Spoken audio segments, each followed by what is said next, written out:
Quarta parte do livro Crônicas de Além Túmulo, no Dia da Pátria, 7 de setembro de 1935.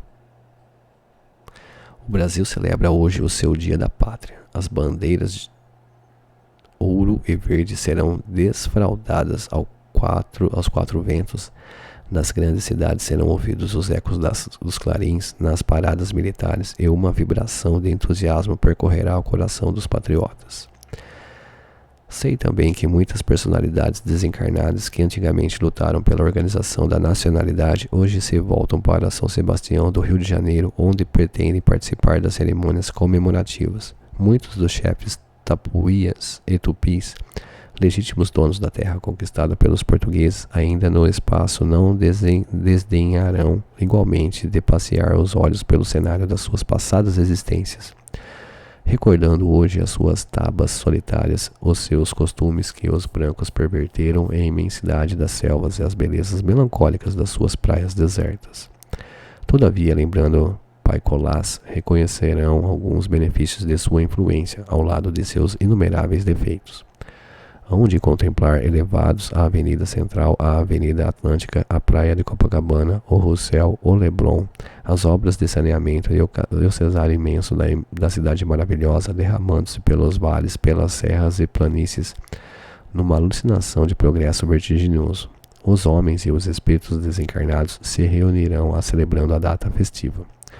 Essas solenidades são sempre lindas e alegres, quando encaradas dentro da sua formosa significação. As pátrias devem ser as casas imensas das famílias enormes, unidas fraternalmente, realizariam o sonho de Canaã das Escrituras na face da terra.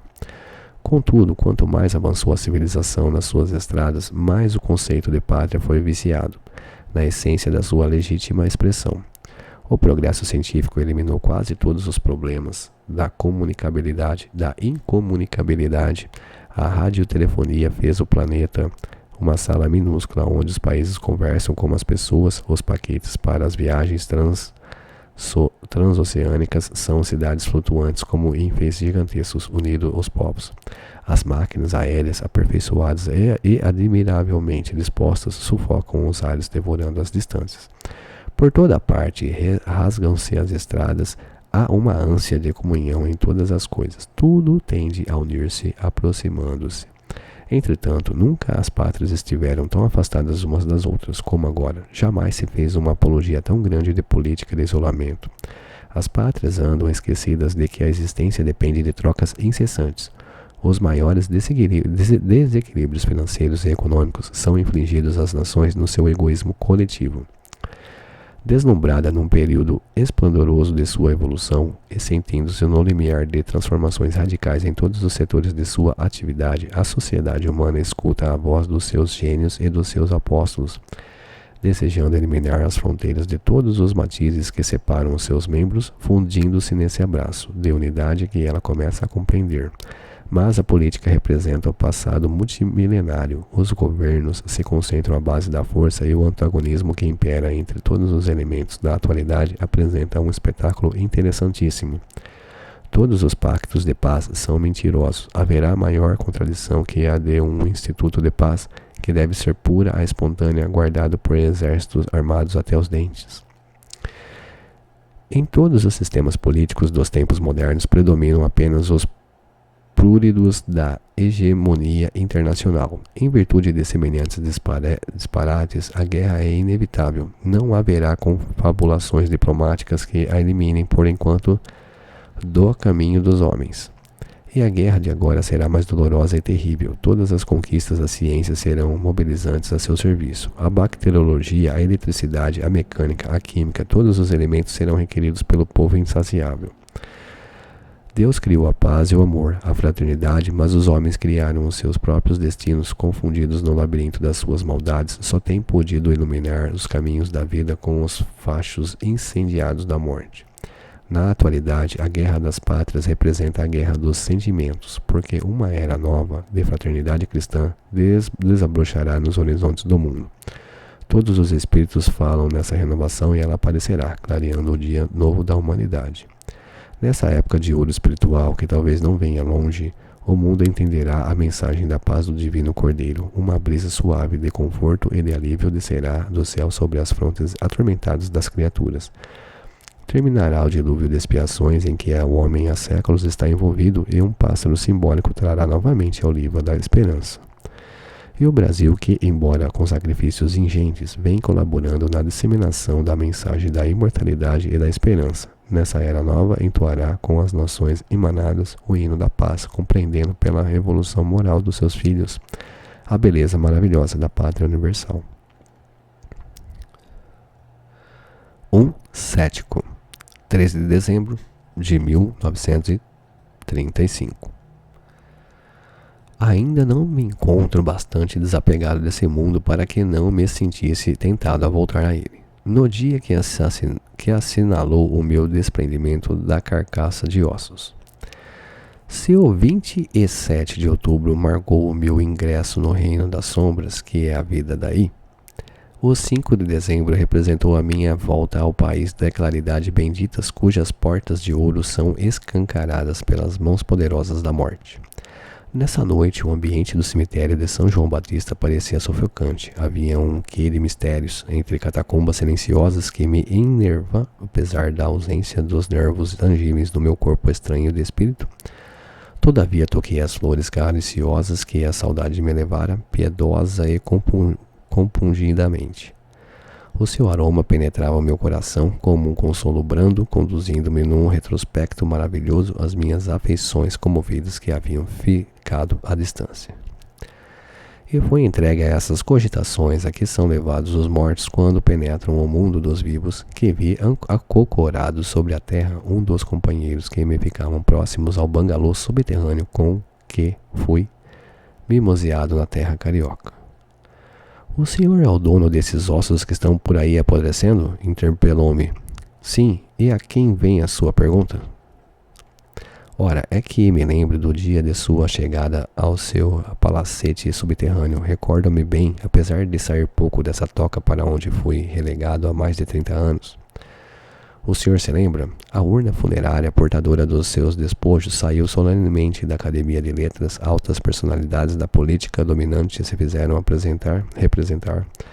Nas suas exéquias eu ouvi sentidos panegíricos pronunciados em sua homenagem. Muito trabalho tiveram as máquinas fotográficas na camaradagem dos homens da imprensa e tudo fazia sobressair a importância do seu nome ilustre. Procurei aproximar-me de si e notei que as suas mãos, que tanto haviam acariciado o espadim acadêmico, estavam inermes, e que os seus miolos, que tanto haviam vibrado tentando aprofundar os problemas humanos, estavam reduzidos a um punhado de massa informe, onde apenas os vermes encontrariam algo de útil. Entretanto, embora as homenagens, as honrarias e a celebridade, o senhor veio humildemente repousar entre as tíbias e os húmeros daqueles que o antecederam na jornada da morte. Lembra o senhor de tudo isso? Não me lembro bem. Tinha o meu espírito perturbado pelas dores, as emoções sucessivas. Pois eu me lembro de tudo. Daqui quase nunca me afasto, como um olho de Argos, avivando a memória dos meus vizinhos. O senhor conhece as criptas de Palermo? Não. Pois nessa cidade os monges, um dia conjugando a piedade com o interesse, inventaram um cemitério bizarro. Os mortos eram mumificados e não baixavam à sepultura, prosseguiam de pé a sua jornada de silêncio e de nudez espantosa. Milhares de esqueletos ali ficaram em marcha, vestidos ao seu tempo, segundo os seus gostos e opiniões. Muito rumor causou essa parada de caveira e de canelas, até que um dia um inspetor de higiene, visitando essa casa de sombras devida e enojado com a presença dos ratos que roíam displicentemente as costelas dos transpassados ricos e ilustres que se davam ao gosto de comprar ali um lugar de descanso, mandou cerrar as portas pelo ministro Crispi em 1888. Ora bem, eu sou uma espécie dos defuntos de Palermo. Aqui estou sempre de pé, apesar dos meus ossos estarem dissolvidos na terra, onde se encontraram com os ossos dos que foram meus inimigos. A vida é assim, disse eu, mas por que se dá o amigo a essa inglória tarefa na solidão em que se martiriza? Não teria vindo do orbe com bastante fé ou com alguma credencial que eu recomendasse a este mundo cujas fileiras agora integramos? Credenciais? Trouxe muitas. Além da honorabilidade de velho político do Rio de Janeiro, trazia as insígnias da minha fé católica apostólica romana, morri com todos os sacramentos da igreja, porém, apesar das palavras sacramentais da liturgia e das felicitações dos ísopes, não encontrei viva alma que me buscasse para o caminho do céu, ou mesmo do inferno. Na minha condição de defunto e incompreendido, procurei os templos católicos que certamente estavam na obrigação de me esclarecer, contudo, depressa me convenci da inutilidade do meu esforço. As igrejas estão cheias de mistificações. Se Jesus voltasse agora ao mundo, não poderia tomar um átomo de tempo pregando as virtudes cristãs na base luminosa da humildade. Teria de tomar, incontinente, ao regressar a este mundo, um látigo de fogo e trabalhar anos a fio no saneamento de sua casa. Os vendilhões estão muito multiplicados e a época não comporta mais o sermão da montanha. O que se faz necessário no tempo atual, no tocante a esse problema, é a criolina de que falava Guerra Junqueiro nas suas blasfêmias. Mas o irmão está muito cético. É preciso esperança e crença. Esperança e crença, não acredito que elas salvem o mundo. Com essa geração de condenados, parece que maldições infinitas perseguem a moderna civilização. Os homens falam de fé e de religião dentro do esnobismo e da elegância da época. A religião é para uso externo, perdendo seu espírito nas materialidades do século. As criaturas parecem muito satisfeitas sob a tutela estranha do diabo. O nome de Deus, na atualidade, não deve ser evocado senão como máscara para que os enigmas do demônio sejam resolvidos. Não estamos nós aqui dentro da terra de Guanabara, paraíso dos turistas, cidade maravilhosa? Percorra o Senhor, ainda depois de morto, as grandes avenidas, as artérias gigantescas da capital e verá as crianças famintas, as mãos nauseantes dos leprosos, os rostos desfigurados e pálidos das mães sofredoras, enquanto o governo remodela os teatros, incentiva as orgias carnavalescas e multiplica regalos e distrações.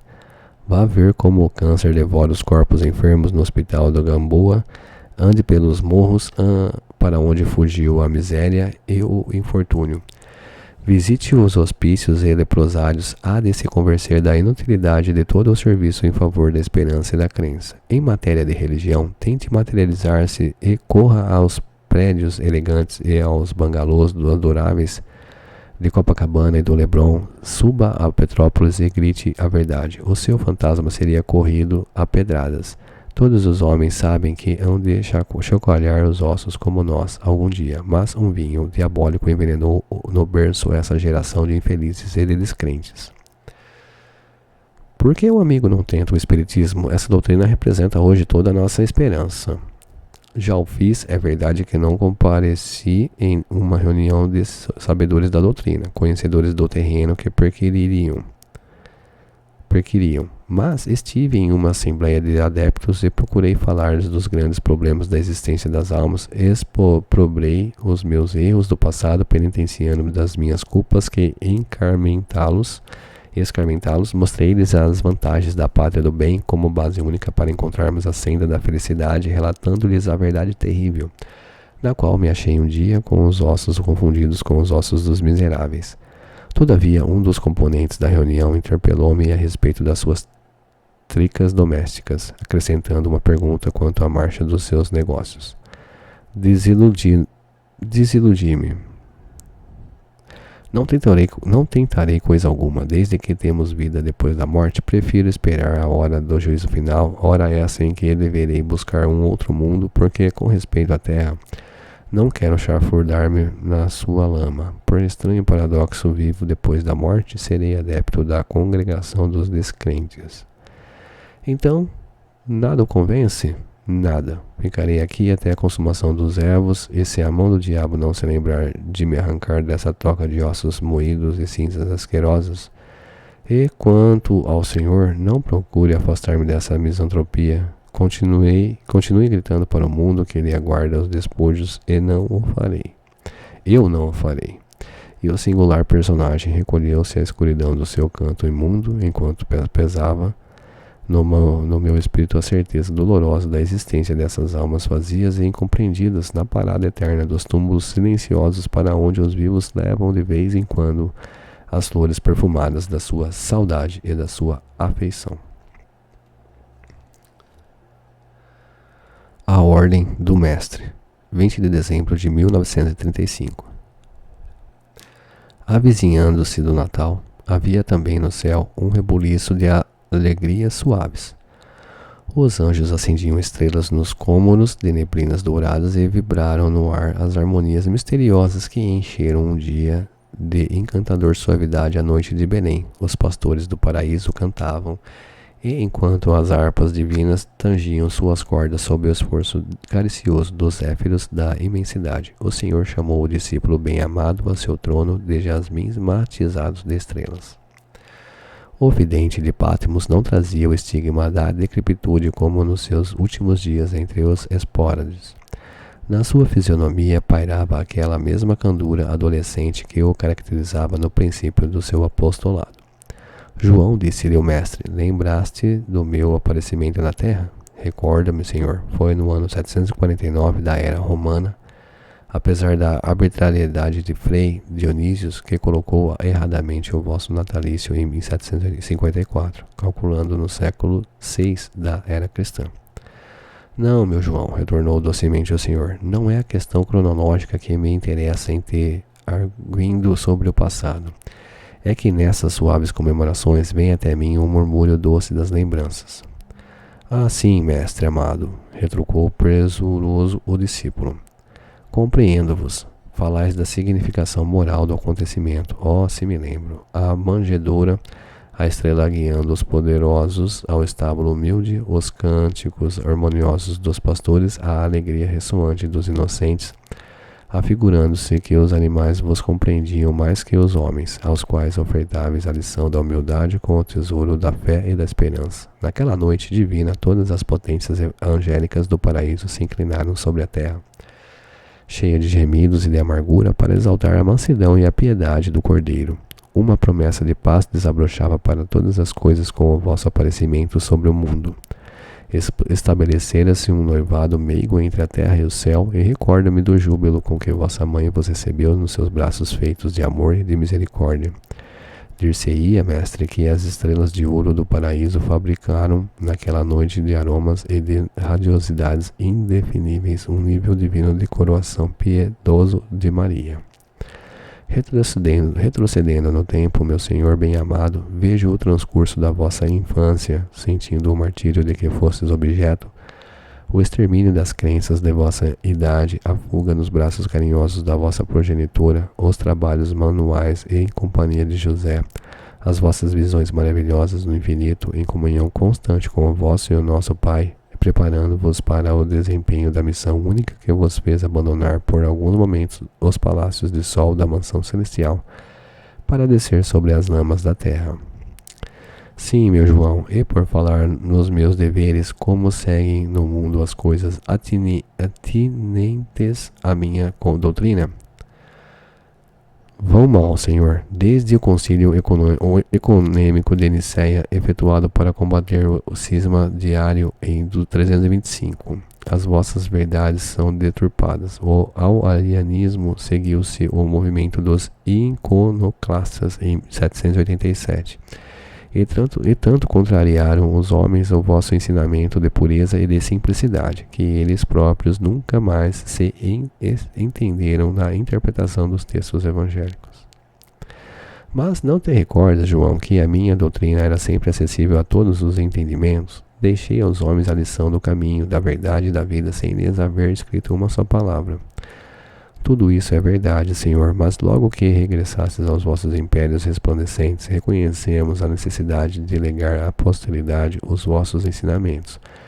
Os evangelhos constituem a vossa biografia na terra. Contudo, os homens não dispensam em suas atividades o véu da matéria e do símbolo. A todas as coisas puras da espiritualidade adicionam a extravagância das suas concepções. Nem nós e nem os evangelhos poderíamos escapar. Em diversas basílicas de Ravenna ou de Roma, Mateus é representado por um jovem, Marcos por um leão, Lucas por um touro, e eu, Senhor, estou ali sob o símbolo estranho de uma águia. E os meus representantes, João, que fazem eles? Mestre, envergonha-me de o dizer, andam quase todos mergulhados nos interesses da vida material. Em sua maioria, aproveitam das oportunidades para explorar o vosso nome, e quando se voltam para o campo religioso, é quase que apenas para se condenarem uns aos outros, esquecendo-se de que lhes ensinastes a se amarem como irmãos. As discussões e os símbolos, meu querido, disse-lhe suavemente o mestre, não me impressionam tanto. Tiveste, como eu, necessidade desses últimos para as predicações e sobre a luta das ideias. Não te lembra quanta autoridade foi obrigada a despender, mesmo depois da minha volta da terra, para que Pedro e Paulo não se tornassem inimigos? Se entre meus apóstolos prevaleciam semelhantes desuniões, como poderíamos eliminá-las do ambiente dos homens que não me viram, sempre inquietos nas suas indagações? O que me contrista é o apego dos meus missionários aos prazeres fugitivos do mundo. É verdade, Senhor. Qual o núcleo de minha doutrina que detém, no momento, maior força de expressão? É o departamento dos bispos romanos que se recolhem dentro de uma organização admirável pela sua disciplina, mas altamente perniciosa pelos seus desvios da verdade. O Vaticano, Senhor, que não conheceis, é um amontoado suntuoso das riquezas, das traças e dos vermes da terra. Dos seus palácios confortáveis e maravilhosos irradia-se todo um movimento de escravização das consciências. Enquanto vós não tinhais uma pedra onde repousar a cabeça dolorida, os vossos representantes dormem a sua cesta sobre almofadas de veludo e de ouro, enquanto trazieis os vossos pés macerados nas pedras do caminho escabroso. Quem se inculca como vosso embaixador traz a vossa imagem nas sandálias matizadas de pérolas e de brilhantes. E juntos-se semelhantes superfluidades e absurdos, prendemos os pobres chorando de cansaço e de fome ao lado do luxo nababesco das basílicas suntuosas, erigidas no mundo como um insulto à glória da vossa humildade e do vosso amor. Choram as crianças desamparadas, os mesmos pequeninos, e a quem estendeis os vossos braços compassivos e misericordiosos. Enquanto sobram as lágrimas e os soluços entre os infortunados, nos templos onde se cultua a vossa memória transbordam moedas em mãos cheias, perecendo com a amarga ironia que o dinheiro é uma defecação do demônio no chão acolhedor da vossa casa. Então, meu discípulo, não podemos alimentar nenhuma esperança? Infelizmente, Senhor, é preciso que nos desenganemos. Por um estranho contraste, há mais ateus benquistos no céu do que aqueles religiosos que falavam em vosso nome na terra. Entretanto, sussurraram os lábios divinos docemente, consagro o mesmo amor à humanidade sofredora. Não obstante a negativa dos filósofos ou ousadias da ciência, a apodo dos ingratos, a minha piedade é inalterável. Que sugeres, meu João, para solucionar tão amargo problema?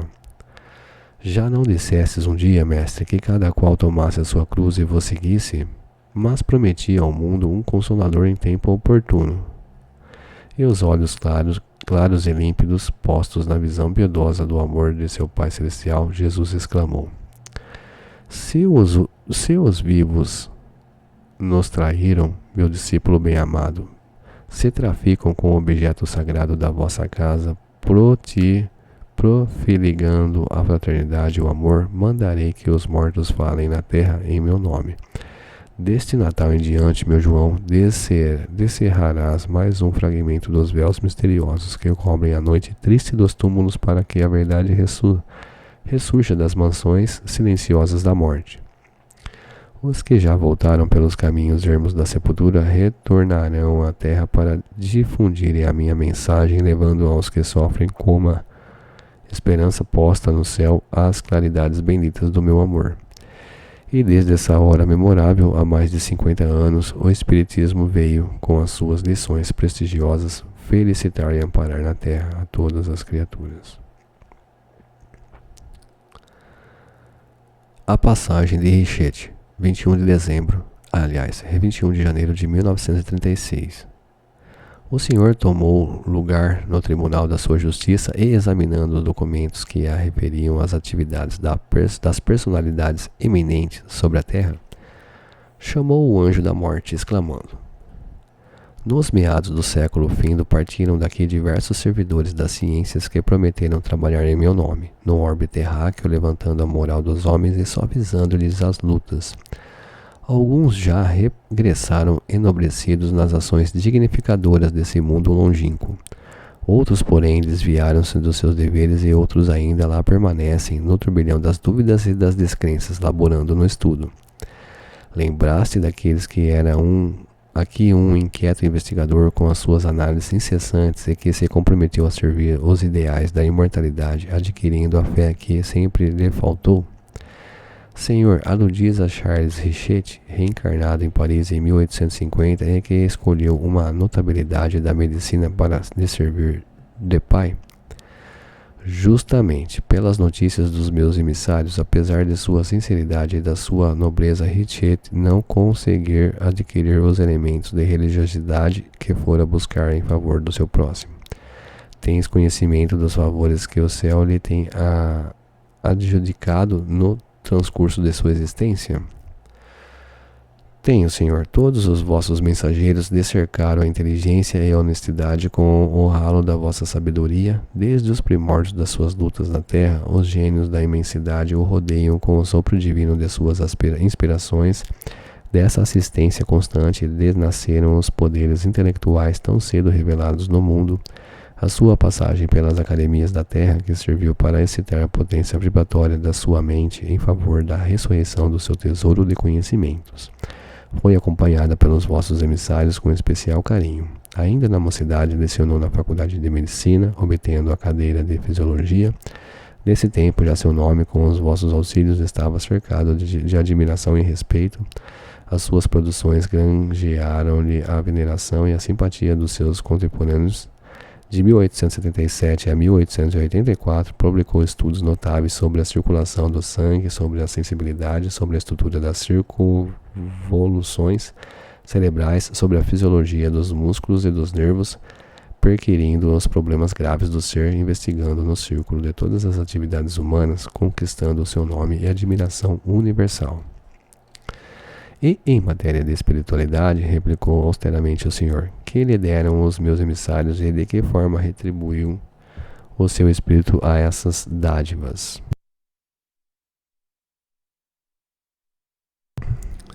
Nesse particular, exclamou solícito o anjo: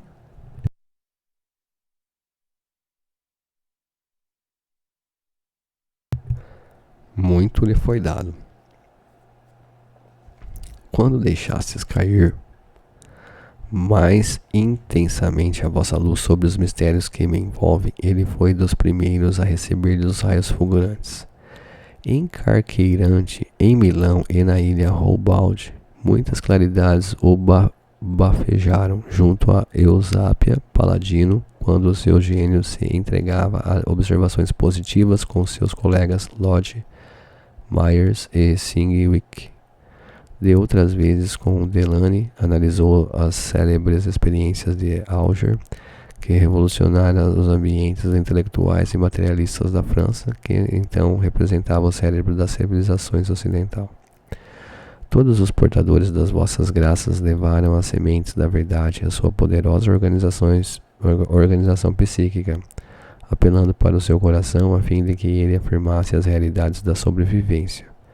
Povoaram-lhe as noites de severas meditações com as imagens maravilhosas das vossas verdades, porém apenas conseguiram que ele escrevesse o Tratado de Metapsíquica e um estudo proveitoso a favor da concórdia humana que lhe valeu o Prêmio Nobel da Paz, em 1913. Os mestres espirituais não desanimaram nem descansaram nunca em torno de sua individualidade, mas apesar de todos os esforços desprendidos, Richet viu nas expressões fenomenológicas de que foi atento observador apenas a exteriorização das possibilidades de um sexto sentido nos organismos humanos. Ele, que fora o primeiro organizador de um dicionário de fisiologia, não se resignou a ir além das demonstrações histológicas. Dentro da espiritualidade, todos os seus trabalhos de investigador se caracterizam pela dúvida que lhe martiriza a personalidade. Nunca pôde, Senhor, encarar as verdades imortalistas senão como hipóteses, mas o seu coração é generoso e sincero. Ultimamente, nas reflexões da velhice, o grande lutador se veio inclinando para a fé, até hoje inacessível ao seu entendimento de estudioso.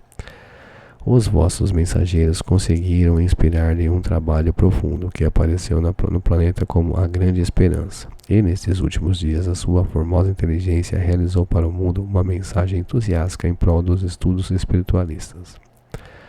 Pois bem, exclamou o Senhor, Richer terá de voltar agora a Penates. Traz de novo aqui a sua individualidade para as necessárias interpelações. Senhor, assim tão depressa? Retornou o anjo advogando a causa do grande cientista. O mundo vê em Richer um dos seus gênios mais poderosos, guardando nele sua esperança. Não conviria protelar a sua permanência na Terra, a fim de que ele vos servisse servindo à humanidade? Não, diz o Senhor tristemente, se após 85 anos de existência sobre a face da Terra não pôde reconhecer com a sua ciência a certeza da imortalidade, é desnecessária a continuação de sua estada nesse mundo. Como recompensa aos seus esforços honestos em benefício dos seus irmãos em humanidade, quero dar-lhe agora, com o poder do meu amor, a centelha divina da crença, que a ciência planetária jamais lhe concedeu nos seus labores ingratos e frios. No leito de morte, Richer tem as pálpebras cerradas e o corpo na posição derradeira, em caminho da sepultura. Seu espírito inquieto de investigador não dormiu o grande sono. Há ali, cercando-lhe os despojos, uma multidão de fantasmas. Gabriel Delany estende-lhe os braços de amigo, Denis e Flammarion o contemplam com bondade e carinho, personalidades eminentes da França antiga, velhos colaboradores devotados dos anais das ciências psíquicas, ali estão para abarcarem o mestre no limiar do seu túmulo. Richer abre os olhos para realidades espirituais que lhe eram desconhecidas. Parece-lhe haver retrocedido às materializações da Vila Carmen, mas ao seu lado repousam os seus despojos, cheios de detalhes anatômicos. O eminente fisiologista reconhece-se no mundo dos verdadeiros vivos. Suas percepções estão intensificadas, sua personalidade é a mesma, e no momento em que envolve a atenção para a atitude carinhosa dos que o rodeiam, ouve uma voz suave e profunda falando do infinito. Richer, exclama o Senhor no tribunal de sua misericórdia, por que não afirmaste a imortalidade e por que desconheceste o meu nome no seu apostolado de missionário da ciência e do labor? Abri todas as portas de ouro que te poderia reservar sobre o mundo, perquiriste todos os livros, aprendeste e ensinaste, fundaste sistemas novos de pensamento, à base das dúvidas dissolventes. 85 anos se passaram esperando eu que a tua honestidade me conhecesse, sem que a fé desabrochasse em teu coração. Todavia decifraste com o teu esforço abençoado muitos enigmas dolorosos da ciência do mundo, e todos os teus dias representaram uma sede grandiosa de conhecimentos. Mas eis, meu filho, onde a tua razão positiva é inferior à revelação divina da fé. Experimentaste as torturas da morte com todos os teus livros, e diante dela desapareceram os teus compêndios, ricos de experimentações no campo das filosofias e das ciências. E agora, premiando os teus labores, eu te concedo os tesouros da fé que te faltou na dolorosa estrada do mundo. Sobre o peito do abnegado apóstolo, desce do céu um punhal de luz apalina como um venábulo maravilhoso de luar indescritível. Richer sente o coração tocado da luminosidade infinita e misericordiosa que as ciências nunca lhe haviam dado. Seus olhos são duas fontes abundantes de lágrimas de reconhecimento ao Senhor. Seus lábios, como se voltassem a ser os lábios de um menino, recitam o Pai Nosso que estás no céu. Formas luminosas e aéreas arrebatam-no pela estrada de éter da eternidade, e entre prantos de gratidão e de alegria, o apóstolo da ciência caminhou da grande esperança para a certeza divina da imortalidade. Nota: Certamente houve aí um lapso do autor. Richetti, apesar de ardoroso pacifista, não recebeu o Nobel da Paz, e sim o de Medicina pela descoberta da anafilaxia. E aqui encerro a quarta parte do livro. Até a próxima.